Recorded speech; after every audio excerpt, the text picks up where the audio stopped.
The VCT Americas Kickoff tournament is about to start, and it's time to look at all 12 teams and do a power rankings. We will be ranking these teams from 12 to 1 based off of how good I think they're going to be to start the year. Many teams in the Americas making a lot of upgrades, hoping to break into those top 2, top 3, top 4 international spots throughout the year, but there are only so many spots to go around, so which teams will be the most successful in grabbing those? So this is the board we have today. We've all 12 teams hidden right now. We'll be slowly revealing them. We will be going from 12 to 1. So as I said, this is where I think teams are going to kind of start the year, but you can also kind of think of this as how I think the years are going to go for each of the teams. Coming in at number 12, a team that I think has fallen from grace quite a bit. I think Loud are the worst team in the Americas right now. Not showing enough in the offseason for me to really think they're going to fry anyone. They have some decent pieces that are still there in Tui's, Kawazine, and Pancata, and then they bring in Digizin as well as Vinny. So you got some talent from Tier 2, one player with some Tier 1 talent in Digizin. But I don't know, their offseason results in the Invitational tournament, while I'm not trying to put too much stock in those tournaments because they are just offseason, it just didn't do enough for me to think that this team is going to be successful this year, and I think they're going to start the kickoff tournament pretty poor. I would like for them to prove me wrong, but this is where I think they are right now. Moving on to number 11, another Brazilian team shows up, and that is the Ascension team in 2G. I'm honestly really excited to see how 2G does this year. They will be fighting G2 for that Ascension spot to stay in next year, but G2 looks like they're going to be a very good team. They are definitely in the top half of this power ranking. Spoilers. They did play in that same invitational online event in the offseason where they did beat Loud, but that's not the reason why I put them above them. I don't think I can make an argument for a ton of Ascension teams being more than one of the last 2 spots in each region, and with this 2G team, I think there's just too many unknowns for them right now for me to rate them high, but I think they're going to be a good team. I just think they're going to get off to a bit of a rough start, especially because they don't have their star player in Spike. He cannot play in the VCT yet. He is not of age. So we'll see how the year ends up going for them, but I think for now, set the expectations low so that they can only exceed them. Moving on, we have a team that made some pretty massive roster changes not too long ago, so heading into kickoff, that probably really hurts them. I'm of course talking about C9. Now, I don't know if I expect C9 to be one of the 3 worst teams in the Americas region throughout the whole year. However, as I said, they have made some roster changes pretty recently. They dropped Rossi and Moose, and then they bring in Net and Mitch, which I think Mitch is a downgrade on the IGL position, but maybe it just helps with their calling, which I think Mitch is a downgrade on the IGL position. I think Rossi would have done very well on this team, but Net definitely has potential to be an upgrade on what they had in Moose, so it could go either way. I do think C9 is going to have the exact same year that they have had for the past 2 years, where they start pretty poorly, they make a roster change at some point, they do really well in stage 1, and then they lose in playoffs, and then they don't do well in stage 2, and then just kind of go out with a whimper. So all that combined with the fact that even with the roster changes on paper, their team to me just seems kind of mid. I don't expect them to be in the number 10 spot for a long time. They got pretty high last year on my power rankings at different times throughout the season, but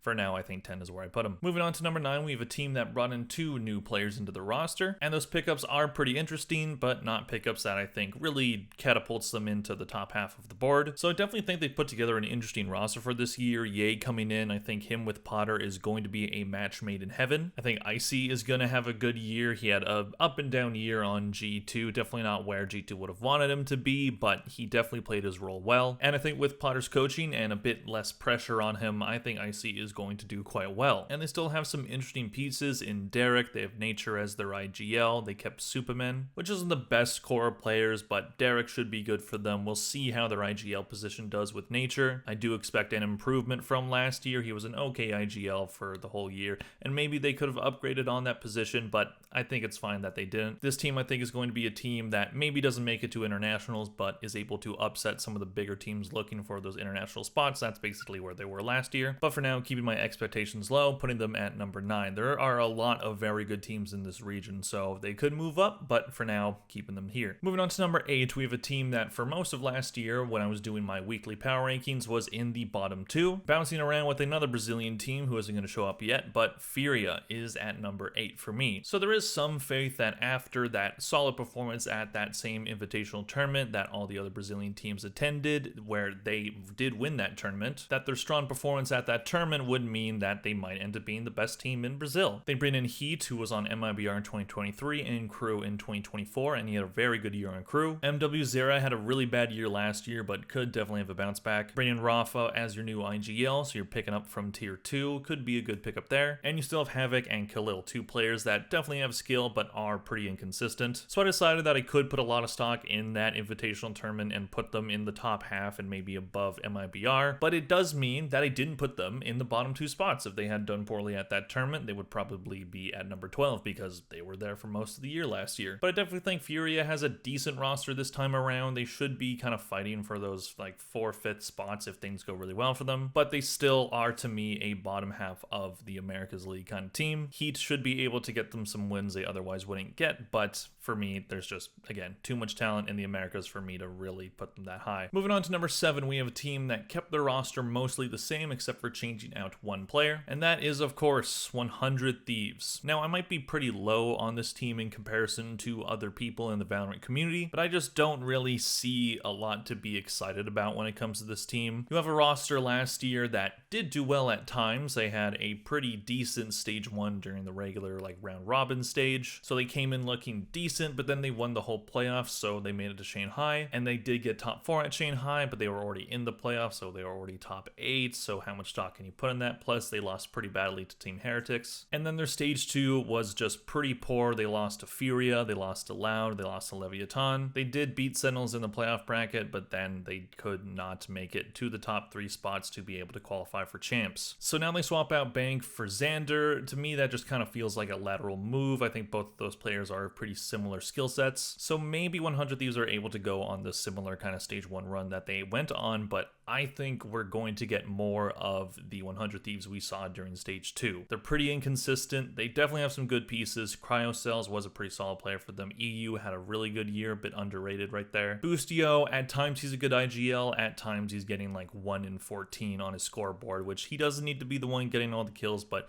you need better than that. To me, this team just feels like a team that needed some massive change in there. Not too massive, but something. And I don't know if just swapping out your smokes player is one I would call massive, but hey, we will see how it goes for this team, but right now I'm pretty low on them. Moving on to number 6, we have a team that I think is the biggest wild card of the whole region, so I decided to put them right smack dab in the middle, and that is Leviathan. So Leviathan, on paper, you could say that they do look pretty solid. They lose their 2 best players of last year in Ospas and Mazzino, and then they bring in Demon 1 and Natank. Demon 1 coming off of a very down year on Energy, where he saw himself outside of the roster during stage 2, so he's probably got a lot of fire in him to be able to have a pretty bounce back year, and I do expect that from him. And a tank coming over from EU, he could be a good addition for them. We'll see how he does in this new region. And the rest of the roster that is keeping from last year, Kane is a really good IGL. He's very good at individual performances, as well as being a pretty decent caller overall, but maybe his stats were a bit propped up by Ospas and Mazzino last year. But I do expect him to have a good year. My big question is Tex and Com. Com was statistically one of the worst players in the entire Americas region for much of the year last year, so he should be better, but is he really able to? Are they putting him in a better position to succeed than they did last year? I'm not really sure. And Tex looks like he might be their main duelist player, then have Demon 1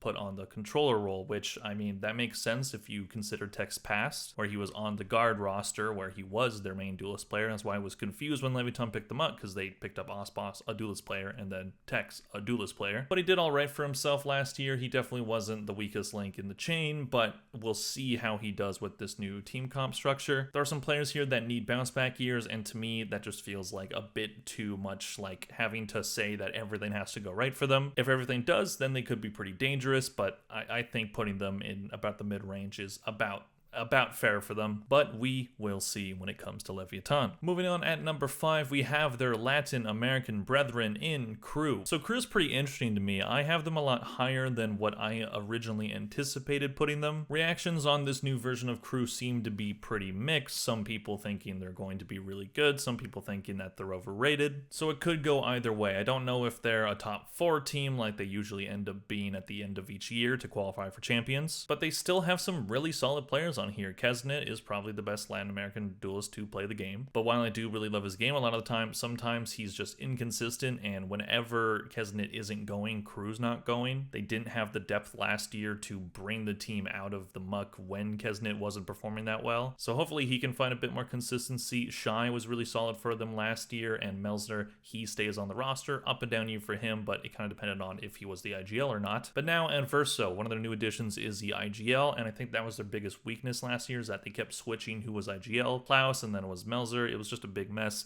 and I think just having one person, Adverso, be your IGL, just keep him there even if it doesn't perform the best at the start. And bringing in Mazzino, I think there's potential that Mazzino is going to be a bit overrated by some. He had a career year on Leviton last year. I don't know if I expect that to stay the same, especially on a team that doesn't have Ospas on it. But overall, they definitely have some pretty solid pieces here, a bit more proven commodities right now that I feel like I'm comfortable putting them in the top 5 in the region. Not top 4, but I think they deserve to at least be in the top 5. Moving on to number 4, we have a team that definitely has more unproven commodities than Crew, so maybe my argument's falling apart here, but I think MIBR should be number 4. MIBR, I think, has put together a sneaky, really good team. MIBR, while I think maybe at kickoff there's potential for them to go out early, I think they're going to go farther than some people think they're going to. They have Ospas, who I think is the best player in the entire world. He's one of the most consistent players to ever play the game. Noswar, while he's not a superstar, is still a really solid player. He was good for Furia last year, even when they weren't good. And their new additions in Xenom and Cortesia, a lot of hype around Cortesia right now. He had a very good headshot percentage at that invitational tournament.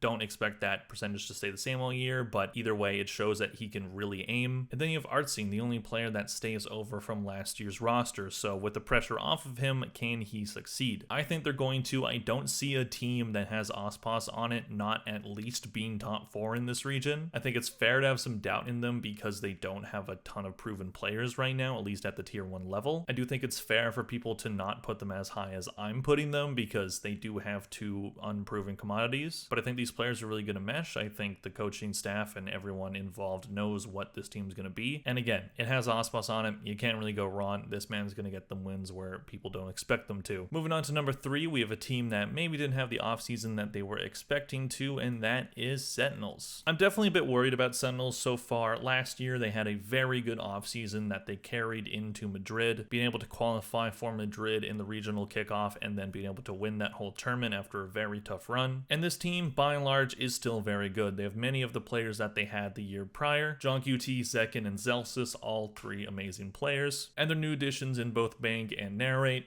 on paper, very, very good additions. My question is, and I've said this in past videos, is what are the roles going to be when it comes to Narrate and John QT? In the offseason, they've been playing John QT as initiator so that he can be more in the battle as the IGL, and in theory, that's a good move. But then you have Narrate on Sentinel, a role that he can play and should find success in, but are you putting him in the best pot to succeed? On Carmine Corp, he's playing a lot of initiator, a little bit of duelist here, so you can put him on that as well, but he was one of the best initiators in EMEA. Now he comes back to North America. Are you putting him in the best position to succeed? To me, this seems like Kaplan is trying to do funky things with this roster that I don't know if he necessarily needs to do. And will it put Zekin in the best position to succeed because he had Tens backing him up all last year? Does he have that this year? When it comes to the new additions in both Bang and Narrate, I don't think he does. Tens is a very hard player to replace, but I still see this team as very good and at least top 3 in the region. I think they're a bit weakened, but not super far off from what they were last year. I don't know if I see this team winning international tournaments this year, but they could definitely prove me wrong. Sentinels have gone on some pretty interesting runs in the past. So now we have number 1 and number 2, and the only 2 teams left are Energy and G2. 2 teams that have a lot of hype around them based off of both the offseason and what has happened in the past. And for me, the number 2 team